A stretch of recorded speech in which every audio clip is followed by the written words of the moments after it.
सो आपका भाई बाजार से दो वेक्टर्स लेके आता है, vector blue and vector green. हमें इनकी डायरेक्शन का ध्यान रखना होता है क्योंकि डायरेक्शन चेंज होने के बाद वेक्टर सेम नहीं रहता। लेंथ तो हम इनकी चेंज कर नहीं सकते because they are solids and actual में these are not vectors, vectors only exist in our minds. Okay let's start. आपका भाई वेक्टर्स लेके आता है और आपको बोलता है ऐड करो इनको। तो आपको क्या करना है, आपको एक के हेड से दूसरे की टेल को ज्वाइन करना है। ये मैंने कर दिया, डायरेक्शन चेंज नहीं होनी चाहिए otherwise it will be a different vector. तो अब जो बचे हुए टेल से बचे हुए हेड की तरफ जो वेक्टर बनता है वो है इनका sum vector, R vector is equal to green vector plus blue vector. In the same way एक कंस्ट्रक्शन ये भी की जा सकती है, वो ये होगी कि हमारे पास ये है ब्लू वेक्टर और ये है green vector because in the end इसका भी मैग्नीट लेंथ वही है और डायरेक्शन वही है और इसकी जो ब्लू वेक्टर वाले मैग्नीट्यूड और डायरेक्शन के साथ है तो ये ब्लू वेक्टर। तो अब ये एक पैरेललोग्राम बन गया। ये ट्रायंगल था, ये triangle law of vector addition, यही एक्चुअल लॉ है। Parallelogram law is just different way of triangle law. तो parallelogram law is equivalent to triangle law but triangle law is more useful and बहुत ज्यादा cases में यही use होगा। Parallelogram law is nothing. So आपने भाई को बता दिया कि ये रिजल्टेंट वेक्टर है और ये इसकी डायरेक्शन है, लेकिन वो सेटिस्फाइड नहीं हुआ because he wants to know, वो जानना चाहता है कि अगर ग्रीन वेक्टर का मैग्नीट्यूड g है और ब्लू वेक्टर का मैग्नीट्यूड b है और इन दोनों के बीच के एंगल थीटा है तो फिर इन तीन की टर्म्स में रिजल्टेंट वेक्टर का मैग्नीट्यूड क्या होगा और रिजल्टेंट वेक्टर ब्लू वेक्टर के साथ क्या डायरेक्शन बनाएगा, क्या एंगल बनाएगा। तो ये सोल्व करने के लिए हमें ये सब हटाना पड़ेगा और एक नया पेज लेना पड़ेगा because now we are in the zone of mathematics. ये हमारा ग्रीन वेक्टर ब्लू वेक्टर, ये ग्रीन वेक्टर, इनके बीच का एंगल थीटा, अभी टेल टू टेल जॉइंट है तो ये एंगल इनके बीच का एंगल है और ऐड इनका सम ये नहीं होगा ना ये होगा बिकॉज अभी ट्रायंगल लॉ को अप्लाई करने के लिए हेड टू टेल जॉइन करना पड़ता है। तो ये बन जाता है आपका पैरेललोग्राम।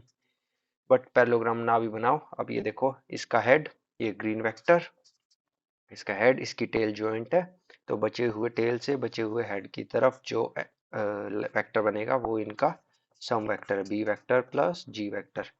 तो अब आपको जस्ट ये लेंथ निकालनी है। अब ये प्रॉब्लम चेंज हो गई है ज्योमेट्री की प्रॉब्लम में, तो इसको मैं बस ये वाला ट्रायंगल कंसीडर करता हूँ, बाकी सब की मुझे ज़रूरत है नहीं। बट हाँ मैं एक चीज़ और इसमें ऐड करूँगा कि ये एंगल थीटा है तो ये एंगल भी थीटा हुआ बिकॉज, क्योंकि पहली बात तो जो बी वेक्टर है वो यहाँ से निकलेगा अगर हम इसको शिफ्ट करेंगे आगे और टेल टू टेल ज्वाइन हो जाएंगे और टेल टू टेल ज्वाइन होने के बाद जो एंगल होता है वो एंगल बिटवीन वेक्टर्स है जो कि थीटा है, वन थिंग। सेकेंडली ये कोरस्पोंडिंग एंगल्स है।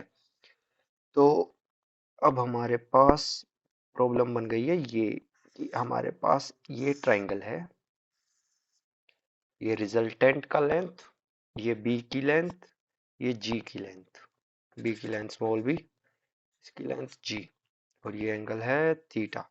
तो हमें कुछ नहीं करना, हमें करनी है कंस्ट्रक्शन। ट्रिग्नोमेट्री से ये हो जाएगा जी कोस थीटा। अब देख सकते हो कोस थीटा क्या होता है, बेस अपॉन हाइपोटेन्यूज, हाइपोटेन्यूज जी है तो बेस की वैल्यू हो जाएगी जी कोस थीटा और इन the same way sine theta की डेफिनेशन से ये हो जाएगा जी साइन थीटा। तो अब प्रॉब्लम फिर से ट्रांसलेट हो गई, प्रॉब्लम बन गई ये राइट ट्रायंगल, ये लेंथ है जी साइन थीटा और ये लेंथ है B plus G cos theta, B plus G cos theta. तो रिजल्टेंट का मैग्नीट्यूड आ गया। इस ट्रायंगल को सोल्व करो आप, ये एंगल अल्फा भी बता सकते हो और ये लेंथ एल बी और ये एंगल अल्फा क्या है, angle of resultant vector, resultant vector with B vector. B vector कहीं चेंज नहीं हुआ, बी वेक्टर हर जगह सेम है, आर वेक्टर भी हर जगह सेम है। बस हमने क्या किया, बी वेक्टर के परपेंडिकुलर एक एक्सिस बनाई और उस पे हमने उसका यूज किया ट्रिग्नोमेट्री का यूज करने के लिए।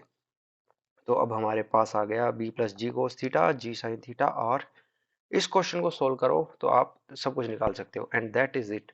मैग्नीट्यूड ऑफ आर वेक्टर क्या हो जाएगा इस हिसाब से, अंडर रूट ऑफ इसका स्क्वायर प्लस इसका square, G sine theta square plus B. देखो अभी इसको पूरा सोल्व करने की जरूरत है नहीं, बट अगर G square sine square theta अगर आप चाहिए तो कर सकते हैं। G square plus B square plus G square cos square theta plus 2bg cos theta. तो आपके पास ये, इसमें देखो जी स्क्वायर कॉमन है इन दोनों में, G square sine square theta plus G square cos square theta. जैसे कि आपके पास जी स्क्वायर कॉमन बाहर आ गया तो sine square plus cos square, sine square plus cos square क्या होता है 1। तो हमारे पास बच गया सिर्फ G square plus B square plus 2bg cos theta. और ये जो रिजल्ट है ये एक जनरल रिजल्ट है। तो दो वेक्टर्स को जब भी ऐड करोगे तो आप उसका मैग्नीट्यूड डायरेक्टली बता सकते हो, under root of magnitude of one का square plus magnitude of second का square plus 2 into magnitude of first into magnitude of second into cos of angle between those two vectors. और direction बतानी है तो tangent of alpha क्या हो जाएगा यहाँ से, G sine theta upon B plus G sine theta upon B plus G cos theta. Alpha क्या है, alpha is angle made by resultant vector with the blue vector जो नीचे वाला है B plus G cos theta. अगर ये पूछे कि भाई रिजल्टेंट वेक्टर जी वेक्टर के साथ क्या एंगल बनाता है, तो आप दो वेज में बता सकते हो। एक तो थीटा माइनस अल्फा, क्योंकि टोटल तो थीटा है जी वेक्टर और बी वेक्टर में से, तो थीटा माइनस अल्फा ये एंगल हो जाएगा। This is the angle between G vector and resultant vector. And secondly आप इसको ऐसे भी बता सकते हो, tangent of alpha is equal to, अब देखो जो कंस्ट्रक्शन हमने यहाँ पे की इसके परपेंडिकुलर वही कंस्ट्रक्शन हम बी वेक्टर के परपेंडिकुलर भी कर सकते, बी वेक्टर के परपेंडिकुलर की है हमने, वही कंस्ट्रक्शन हम जी वेक्टर के भी परपेंडिकुलर कर सकते थे। तो फिर हमारे पास सिचुएशन ये बन जाती, B sine theta upon G plus B cos theta, almost interchange G से बी को। तो ये हमारा आंसर हो गया।